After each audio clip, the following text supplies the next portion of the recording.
Hello and welcome back to my channel. My name is Jeanette. This is a channel where I talk about movies, TV shows, and anything in between. Today I want to talk about a 1992 paperback book of Jeffrey Dauhmer, and it's called The Milwaukee Nightmare in Apartment 213, The True Story. Again, another long title for some odd reason. Also, I probably can't say that particular word that I blocked out. So it kind of rhymes with burgers. Busta Rhymes! Before we get started, please like and subscribe for more videos. And I am going back to one video per month. So this will be released on the 23rd this month. And then the new video next month will be also on the 23rd. So be looking forward to new videos on the 23rd. Thank you. And I want to warn people that this video will be talking about of a serial killer and his life and crime. So this video may not be suitable for people under 16, so viewer discretion is advised. In terms of the book itself, it was written by this guy named Don Davis. He is a writer, novelist, and journalist. He originally started writing in the 90s with paperback true crime books, like, of course, the Jeffrey Dauhmer one. He also did one for O.J. Simpson and another one for the Menendez brothers. By 2000, Don moved on into war books. The one that I have right now is the one that was published in 1992, which was about 6 months after Dahmer was caught. By the time this book was published, Dahmer pleaded not guilty for the 15 charges he was going against. This particular book doesn't talk about what happens after the trial. It just talks about how he pleaded not guilty by reason of insanity, and that his defense attorney was trying to persuade the judge and the jury that he has mental health issues. I think he stated that he had paranoid schizophrenia, which he argued that it led him to do these crimes. And the attorney that he had was Gerald Boyd, who stated the crimes he committed were merely incidents and deemed them as these very, very sad things. And it was an actual quote that he actually did. But the jury didn't believe him, and they found him guilty with sane to stand and serve time. And of course, we all know that 2 years after he was convicted of the crimes, Dahmer died in prison after an inmate attacked him. So thoughts on the book. I was pretty shocked at the way the victims were portrayed in the book, because this came out at the peak of the HIV/AIDS pandemic. So there was a lot of stigma what people had against others in the LGBTQ plus community. But the author gave a really nice backstory to each of the victims. Yes, it wasn't Michelle McNamara level, but it was pretty advanced at the time that it came out.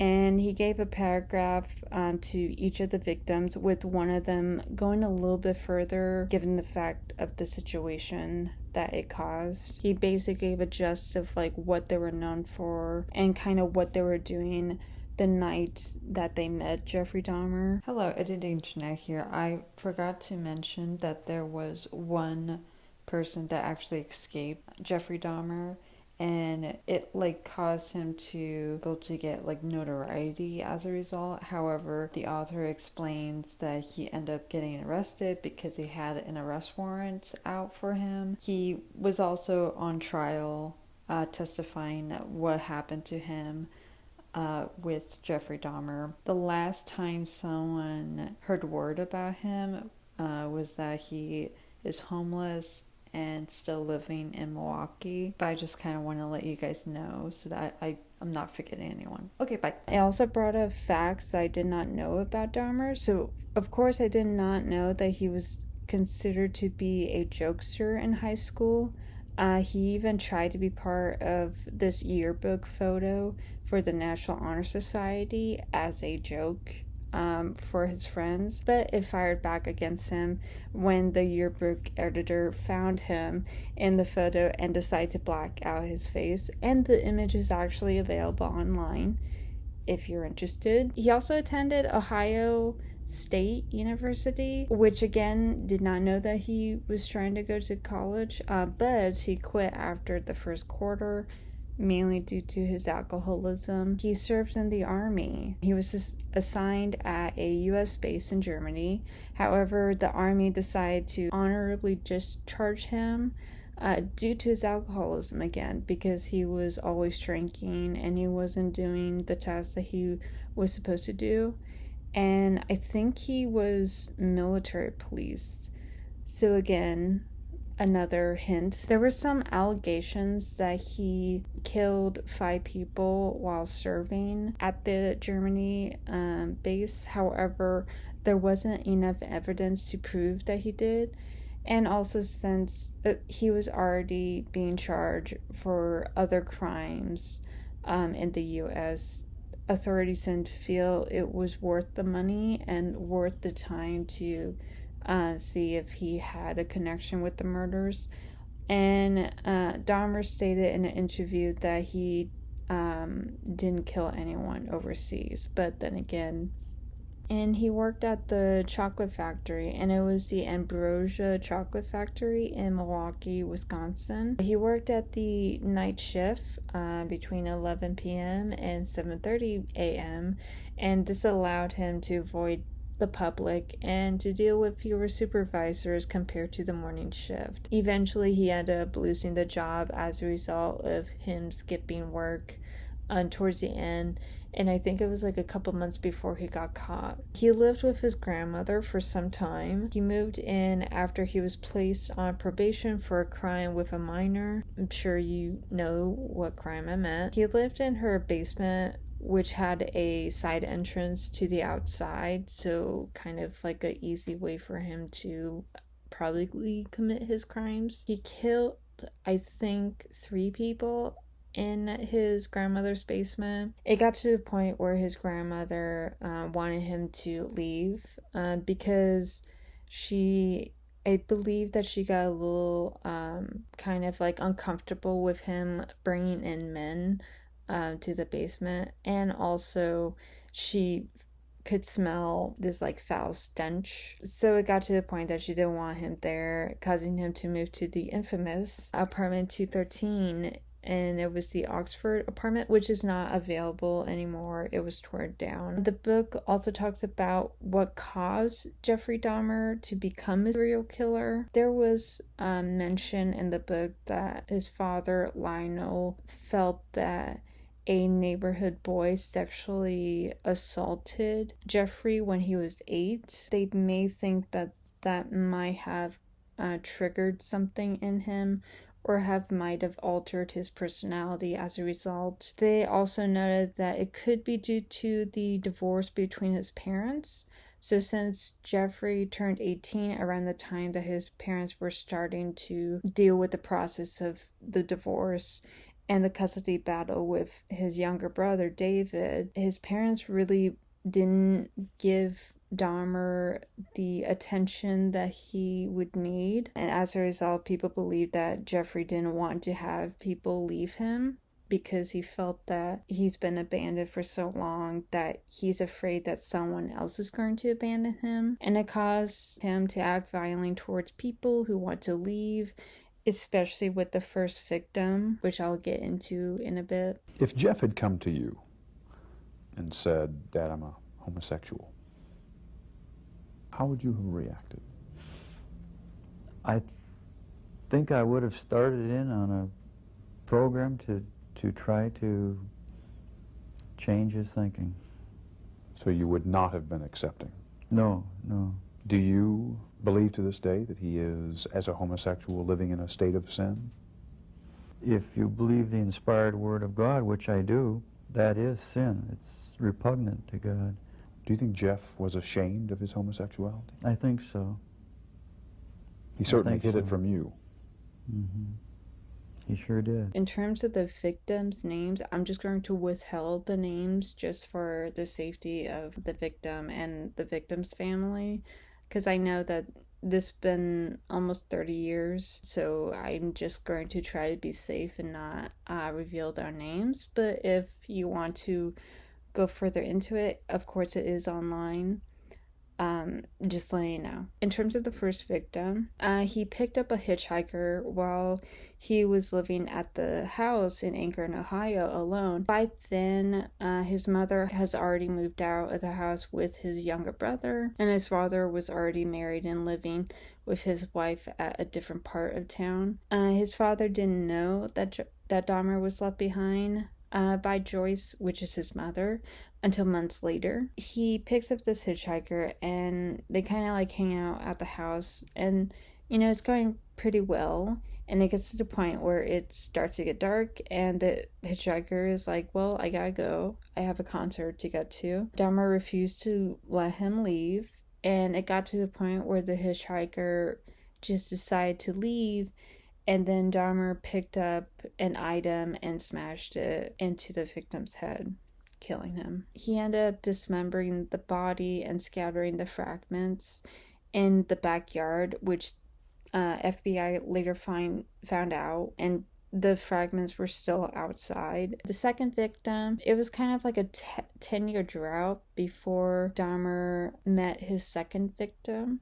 So for this one, it was a little bit different compared to the other victims, because the second victim was murdered at a hotel Dahmer rented. However, it is unknown how the second victim was killed, because Dahmer stated that he was in a drunken stupor and became conscious when he was cleaning the blood off of himself. Then it led to Dahmer just taking the victim's body to his grandmother's basement, where he dismembered it and disposed it in the trash can. And the second victim remains have never been found, but he has noted that it is the victim. The third, fourth, and fifth victim, they were lured to Dahmer's grandmother's basement, where they were killed. But then again, like I said earlier, when she started to smell this foul odor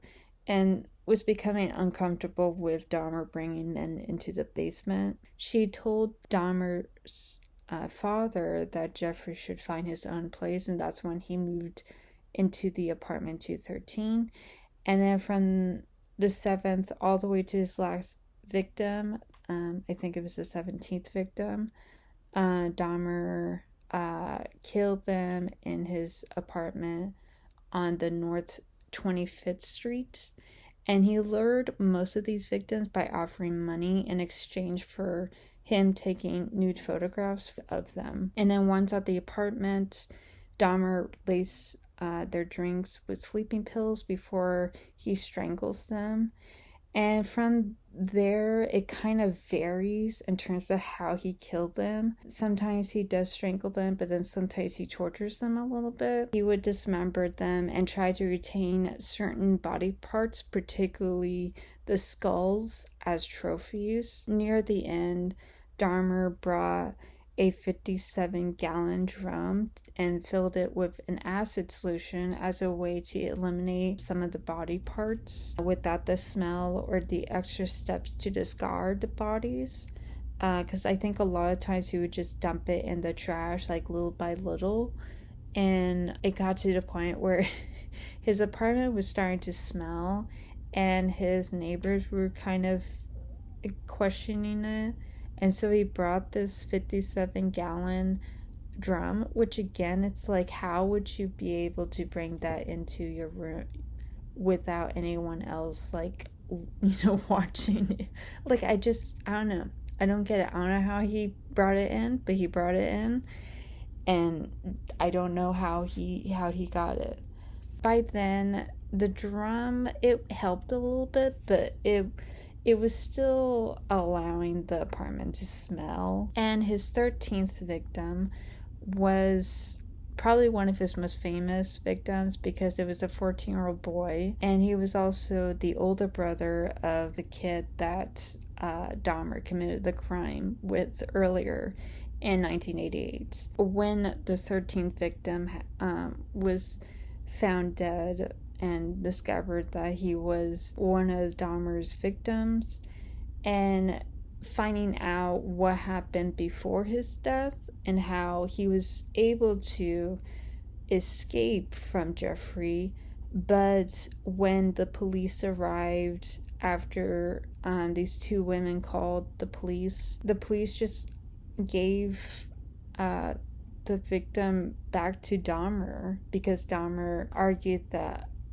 they were a couple in an argument. And given the fact that this was around the late 80s, early 90s, it was still during the time that the AIDS pandemic was still happening and this whole homophobia was also happening. I would say that the book is still relevant today given the fact that we know about what happened to the 13th victim. And because this led to a lot of people, especially people of color in Milwaukee, not having such a strong trust to the police. Since the police literally allowed this boy, who is not only just a boy, but is also of Laothian. Hey, editing Jeanette here. I just wanted to make a quick note that it's actually Laotian, not Laothian, and it's actually a country near Vietnam. Given the fact that he was, a minor and also an immigrant, that it led a lot of people to feel that the police weren't helping the people of color. It goes into of how the police didn't really handle the situation as they should be. When the victim escaped Dahmer's apartment, the two women, who are both black, saw him and tried to, help the kid while trying to flag down the police car which was driving by. And then 10 minutes later, they tried to call 911 to see if there were any updates, and they were put on hold 3 times as their calls were transferred to different sectors until they reached the officer that they flagged down, to which he informed that the boy was later identified as an adult, despite the woman who called 911 being certain that she knew that the kid they saw was actually a kid. And then when it was later revealed, it led to a huge backlash against the police, and a lot of people saying like this really needs to be reformed, like the police really need to have training. It led to the police chief Philip Ariello to suspend the 3 officers that were involved on the call as a result of their actions. However, they were suspended with pay and they were later fired, but all 3 of them later appealed and were able to get their jobs back. And all 3 of them managed to retire, I think like after 25 years of force or something like that. And it was really well known on social media. Ironically, Ariello later went to City Hall asking for extra funding to be added to the police fund so they could hire more policemen, which is kind of the opposite of what he should do. Instead of just hiring more people, he should help focus on trying to train the officers that he already has and trying to make them know what to do when they're in a situation like the 3 officers and the 13th victim. Also, like, the book touches on the demographic of the city. So originally when the city was created, it was a lot of German, Polish, and I think it was a lot of Czechoslovakian people coming from Europe, especially Eastern Europe, and moving into places like Wisconsin, especially Milwaukee, Wisconsin. However, as time went by, the newer immigrants were more Asian. Also, I think after reading this book, it really was shocking to see and to find out that Jeffrey got away for such a long time. In late 1990, just 2 years before Jeffrey is sent to prison, neighbors were beginning to wonder what was Dahmer doing in his apartment, because they kept hearing loud bumps heard at all hours of the day and night. They could also hear Dahmer cursing and the whine of a buzzsaw, which again, like, that should be probably a distinct thing to, but I don't know if it's kind of like that whole like psychological theory that, oh well, like, I'm not gonna call the police because I figure like someone in the neighborhood has already called the police. So I don't know if it's that type of situation that the neighbors were like, well, like, I figure someone's gonna call eventually. And so as a result, they don't do anything. His probation officer never visited Dahmer at his apartment and was completely unaware about what Dahmer was doing behind closed doors. I think the only thing that she talked about was talking to him about maybe getting a better living situation. Like, I remember he kept complaining that, oh yeah, like, there's a lot of robbery happening in my neighborhood, and and like people were selling drugs and such. And she was like, well, you should, get better apartments. She did advise him to seek therapy, but it's kind of like, I can understand like her side of the situation, because it's like you can only do so much to help someone. But I think it should be like a mandatory thing to have the probation officer visit the apartment to make sure that they're not doing what they shouldn't be doing, and they should do what they should do. But again, like, it's kind of different in certain areas, and some people may believe one thing and then not, really think of it in a different way. The main question of this entire book is, was Dahmer a natural born killer? And it's kind of this whole idea of like nature versus nurture. To be quite honest, I kind of feel it's more nurture. Yes, it is important that nature does affect someone's life in terms of genetics and mental stability of your parents, and like, if your mom drinks or smokes or is taking any drugs during your pregnancy.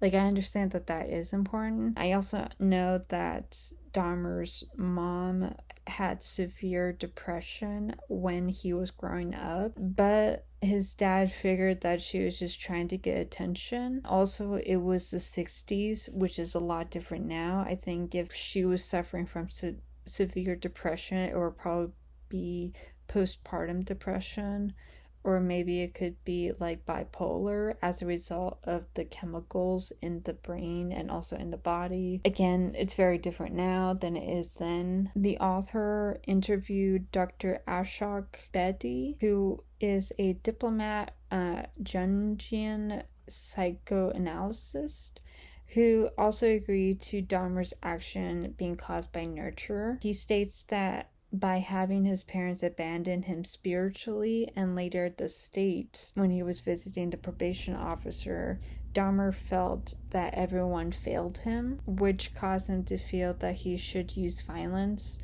for people to stay with him. Like, I agree with that, but I feel that Dahmer could have just chose not to use violence. Let's face it, he was born into a decent family. Like, he lived in a modest household. I mean, like, I know that his dad, at the time when he was growing up, he was going to college, but he ended up being an analytical chemist. And then his mom was a teletype instructor. And yes, she did have severe depression and tried to stay away from having any contact with the family. But I consider Dahmer's situation more as nurture than nature, and also I feel that it's more of kind of Dahmer's choice to become a serial killer. Throughout his childhood, he didn't receive a lot of attention from his parents, and the former FBI agent Robert Resler, who became a specialist for serial killers,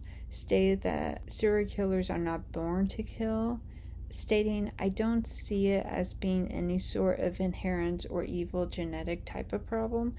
I see it as being induced by faulty parenting." He also notes that there are evidence of serial killers having estranged relationships with their parents, and were known for having parents absent during most of the childhood, which totally makes sense. I think if he accepted his sexuality and was okay that there is a community out there that support him, I feel that he probably could have had a successful life. Since he felt that being gay was bad, he had a hard time trying to hide it, and I think that he probably used victims as kind of a way to, like, take power in a sense. I know that I may come off as being sympathetic to Dahmer, which I'm not. I feel that killing someone because you are a closeted gay who doesn't want people to leave you alone is a horrible thing to do, and I feel that if Dahmer understand that it was okay to be gay, I feel that he may not commit the crimes that he committed. I also feel that if he was maybe born in a different time, or went to therapy to talk to a therapist and to talk to someone professionally, I feel that he wouldn't become the person that he became, that we know of. It's more of like the choices that you make in life that really guides to where you should be, or guides to where your life will become. Despite all these statements from experts, I feel this is still Dahmer's fault. I remember when I was taking psychology, I remember reading an intro in a chapter that was comparing two people from different backstories. So one was this black woman who grew up as the youngest daughter of 8 to sharecroppers that were really poor and struggling to get by. When she was young, she was shot in the eye with a BB gun, which caused her to be permanently blind in one of her eyes. She attended a segregated high school, and despite all that, she was able to become valedictorian and receive a scholarship to Sarah Lawrence College. And in 1982, she published The Color Purple, which became a success and would go on to win the Pulitzer Prize for Fiction and the National Book Award for Fiction in 1983. And that person was Alice Walker. And the other person grew up in a working class family. When he tested 167 on an IQ test, he skipped 6th grade. And by the time he was in 10th grade, he was excelling academically that it caused him to skip 11th grade and finish high school over the summer break. At 16, he enrolled in Harvard, where he earned a degree in mathematics, and he would later attend University of Michigan and earn his master's and doctorate in 1964 and in 1967, respectively.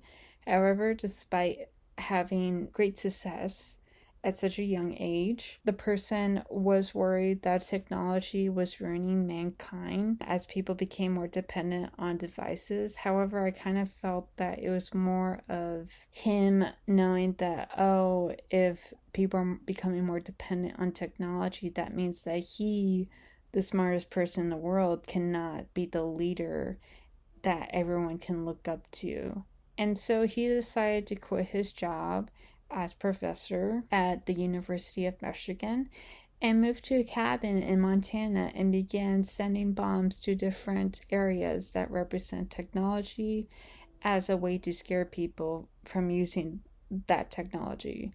And that man was Ted Kaczynski. What I'm trying to say is that it doesn't matter where you came from or who you are, sexual orientation, beliefs and whatnot. I feel that the decisions that you make in life and the choices that you make really define what your life will become. And I think if Dahmer decided not to kill his first victim and allow him to go to the concert, I think Dahmer probably would have been another closet gay guy, or maybe just another gay guy that you meet on the street. Overall thoughts, I think this is an interesting book. It's very informative, especially during the time that it was published. It's kind of strange because Jeffrey Dauhmer is such like a famous serial killer that he doesn't have a lot of media of it being portrayed as much as Ted Bundy. And I get it because he's kind of like at the level of the Night Stalker, where he isn't like, a lot of his crimes are very horrendous, but there is one like known film about him, and it has Jeremy Renner, which is kind of, I would say, a little bit funny. But I don't know if it's because like it's coming on to like the 30 years since he's been captured, that more films would come out, kind of like the same way that happened with Ted Bundy. Like a couple of years ago, that there was just like a bunch of films about him and a bunch of documentaries. So I don't know if that's going to happen. I do know that there is a limited series coming out next year with Evan Peters, so I'll probably review that in the future. Who knows? I don't know. I also like that it brought up issues that are still relevant today, like the police not protecting minorities properly, and people in the LGBTQ plus community having a voice, especially during a time that they weren't able to have a voice. And it debunked the idea that some people are born to kill, when that's not really the case. So I would give this book like maybe a 9 out of 10. I mean, it's not perfect, but I think during that time, it was pretty good. You know? Okay, maybe an 8 out of 10. Who knows? So yeah, that's the end of this video. If you like this video, like and subscribe to be notified for new content. You can follow me on Instagram at Jeanette Tier. It's right here if you want to follow. I think that's it for me. And I recorded this like probably 1 week before it's supposed to be released, so hope that I made that promise. Okay, bye.